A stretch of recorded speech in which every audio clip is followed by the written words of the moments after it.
One of the drawbacks about Pixel 5 camera is that you cannot shoot video with the ultra wide camera. Yeah, about that. You can totally shoot ultra wide video on 30 frames per second on 4K. So yeah, here you go.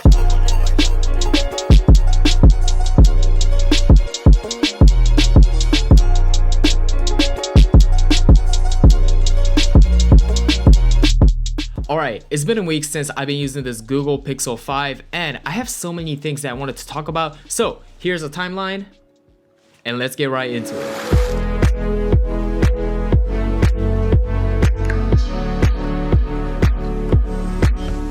Since other manufacturers are aiming for a bigger screen, Goole Pixel 5 went for the opposite directions.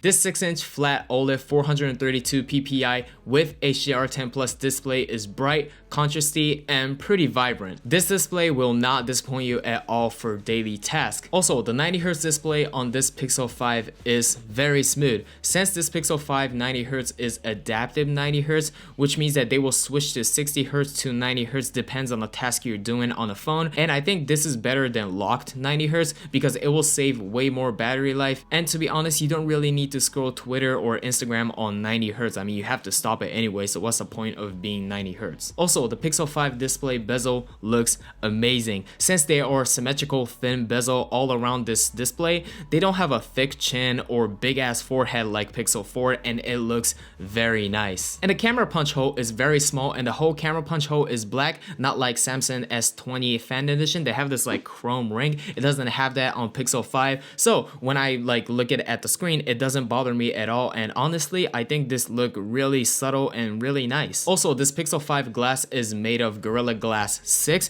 which is 2 years ago's Gorilla Glass, and to be honest, Gorilla Glass 6 is really good because when I was using Pixel 4a it was Gorilla Glass 3, and if I didn't wear any screen protector, I can see kind of this micro scratches from like dust and stuff and when you put it in your pocket, but I didn't see any micro scratch on Pixel 5, which is pretty big advantage because some people doesn't wear screen protector on their phone, which is pretty psychopathic. But for the people who doesn't really wear any protection for their phone, I think this Pixel 5 will be pretty good for you.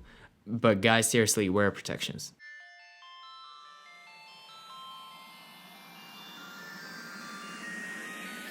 Alright, let's talk about the body of Pixel 5. Okay, Pixel 5 body, I think this is one of the best smartphone body that I ever handheld on my hand. Since this phone has a recycled aluminum unibody with a thin layer of plastic all around it, it feels so good on your hand and it doesn't slip at all. Even though I'm 182 centimeter, which is like 6 feet to 5'11", my hands are very small. But since Pixel 5 is not big ass phone, it feels really good on your hand and I feel very comfortable when I'm using this Pixel 5. Since I have a not sage color, this phone doesn't have any fingerprint on the back, and if you're totally okay with not using cases, I think this sage color is really good for you because you can literally see no fingerprints. This phone is IP68 water resistant, so you can submerge up to 1.5 meter for 30 minutes, but I wouldn't really suggest you to do that, but you will be totally fine with like sweats and like rain and stuff. There's no 3.5mm headphone jack on this Pixel 5, which is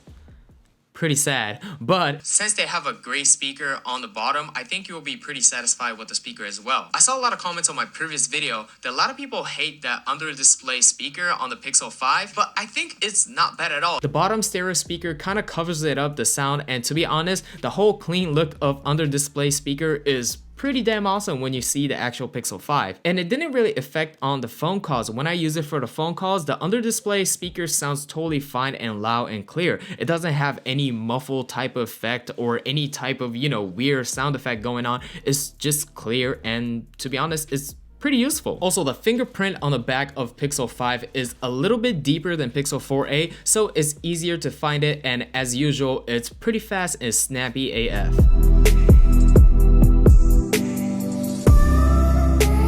Okay, since I just showed you guys the ultra wide video capability in the intro, once again, I am so sorry. Let's go through the camera spec of this Pixel 5. Okay, there's 3 cameras on this phone. Number 1 is 12 megapixel f1.7 main wide angle camera, and next is 16 megapixel f2.2 ultra wide camera, and the last is 8 megapixel front camera. I forgot the f-stop on this camera, but it is 8 megapixel. Okay, so this phone is capable up to 4K 60 frames per second, finally, and 4K 30 frames per second on the ultra wide camera. Also, the front camera is capable of 1080p 30 frames per second, and overall, it doesn't look bad at all. Okay, the image quality of this Pixel 5 is just amazing. I love Pixel's pictures.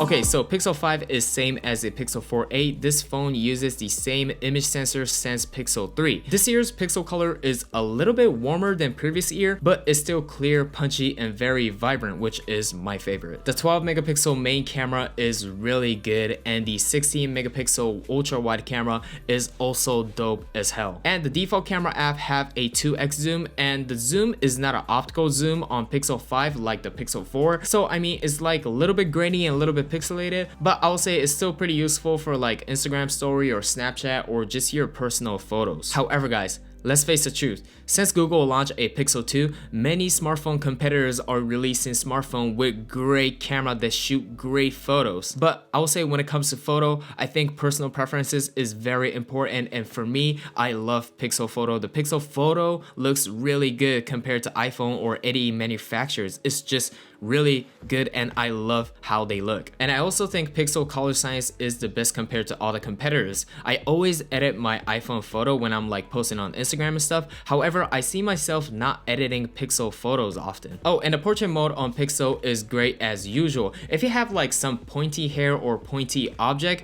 the edge detection might be a little bit blurry or kind of messed up, but the portrait mode is usually good on Pixel and I have no problem with it. And when you're shooting portrait, it will punch in pretty close with the camera, so you might want to back it up when you're shooting a portrait. But the front camera's portrait is really good. It's pretty wide and I can fit maybe 2 people in it, so I'm pretty happy with that. Okay, the biggest strength of Pixel, night mode. I think when it comes to night mode, no one can compare with the Pixel. I mean, you can say the iPhone and Samsung is getting kind of better, but the Pixel night mode is just on some other level. If you have some like dim lights or some sort of light source right next to it, I mean, of course it will look awesome in the night mode. However, I challenged this Pixel 5 and I went to a pitch black place, like super dark, you can barely see. There's like such a small amount of light source. Y'all can barely see me. And Pixel 5 pulled it off. I was like, what? Also, Google announced that they improved the video quality of Pixel 5, and I do believe them. The dynamic range is good, the color is good, and even though it's not better than iPhone or near to iPhone because iPhone is a little too good on video side, I think for Android, I think this Pixel 5 is really good. It's not bad at all. It's totally useful. Also, since Pixel 5 really punches in when you're shooting a video, the stabilization on Pixel 5 is amazing. It looks like you're using a gimbal and like, dude, the stabilization on Pixel 5 is very smooth. They also have this feature called cinematic pan thing, but that's just like a super stabilized slow motion and you only can shoot up to 1080p. I don't really care about this cinematic pan thing. It's not that useful at all. Oh yeah, and they can shoot up to 1080p 240 fps and that slow motion looks really good. Okay, so the SoC for this phone is Snapdragon 765G, which is not the super flagship 865 from Qualcomm, but it still performs pretty well. I was able to play most of my favorite game on max or highest setting on this Pixel 5. Every game was running smoothly and I had no issue, although I saw some small bit of frame drop on Call of Duty and whatnot, but if you're not looking to be like the world Call of Duty mobile champion, I think this won't really bother you. I mean, like, come on. So everyday users like me, this phone runs totally fine. Combination with the 8 gigs of RAM, which is big for Pixel, I guess, this phone is super smooth and I had no issue with it. Next up is battery. I could easily hit 6 to 7 hours of screen on time, and I'm totally comfortable using this phone throughout the day without even like thinking about charging. For people who doesn't really use smartphone often, people who doesn't really play game, or people who doesn't really shoot a lot of videos, this phone you can hit 2 days really easily, and I am so proud of this Pixel 5 battery. One of the bit of downside of Pixel 5 is that they only support up to 18 watt of fast charging. I wish they support up to 30 watt, but they will include a fast charging brick in the box, so I mean I can't really complain if they're gonna include in the box, right? Come on, Apple. You can charge up to 100% in 90 minutes, and you can charge up to 50% in 30 minutes, so I won't really complain of it. It is still pretty fast, and they will support up to 10 watt of Qi charging, and you can also reverse charge with this Pixel 5. One of the biggest advantage of Pixel devices is the OS. The pure stock Android is so smooth, so beautiful, so plain, and so simple and minimalistic. I love this Pixel 5. There's not so many crazy things going on stock Android like Samsung One UI, Bixby. I'm looking at you. The stock Android experience is just awesome. The animation is smooth, all the software is cool, and you can have so many cool things on this Pixel devices. Voice access, voice recording with transcript, Google Lens and native camera app, Google Sphere, and there are so many awesome features in Pixel that makes every day a bit more productive and a bit more fun, which is my favorite. Okay, lastly, the cons about Pixel 5. There's 2 cons. One is there's no 3.5mm headphone jack. I'm a pro.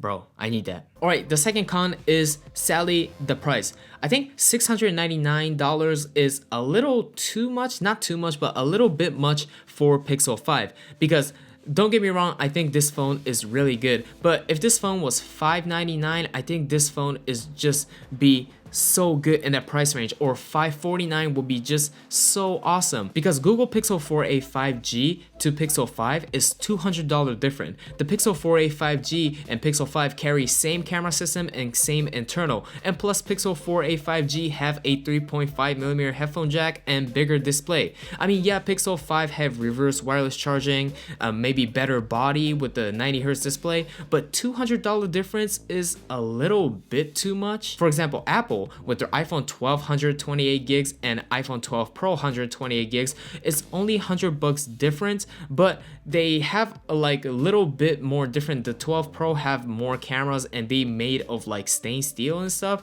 So I mean, if they made Pixel Google 4a 5G and Pixel 5 only $100 different, maybe my opinion was different. But since they are $200 different and almost exactly the same phone, which makes me kind of question Google. Like, it doesn't cost $200 to make upgrade to Pixel 5, like the actual cost, but why is $200 more? But lastly, I love this Pixel 5. This Pixel 5 smartphone is such a great phone for everyday use. To the minimalistic design, to all the experience of stock Android, this phone can be a great every single day phone for almost every single person that loves Android. I mean, yeah, all these manufacturers are just compounding Snapdragon 865 with 12 gigs of RAM, but they're forgetting the one thing that's have to be very important for everyday users, which is experience, and Google Pixel 5 does it all for you. What people need is not a Japanese imported sports car with 800 horsepower tuning in it, because that's not a great for everyday use. What people need is a great experience and great build design and great overall phone, which is like Tesla Model 3 or like maybe Mazda 3, because those cars are worth the price for every single day use. Think about phone is not only about the specs, think about the phone as like your everyday usage and what fulfills you for everyday life. So yeah, this was my Pixel 5 review. I hope you guys enjoyed this video. If you guys like this video, please hit the like button, and if you guys like college student life and tech, please hit that subscribe button. I will leave my Pixel 5 real day in the life review right here, and I will leave my Pixel 4a review right here so you guys can check it out. Anyway guys, I will see you guys next time. My name is Peace Gates, and you guys already know. Peace out guys.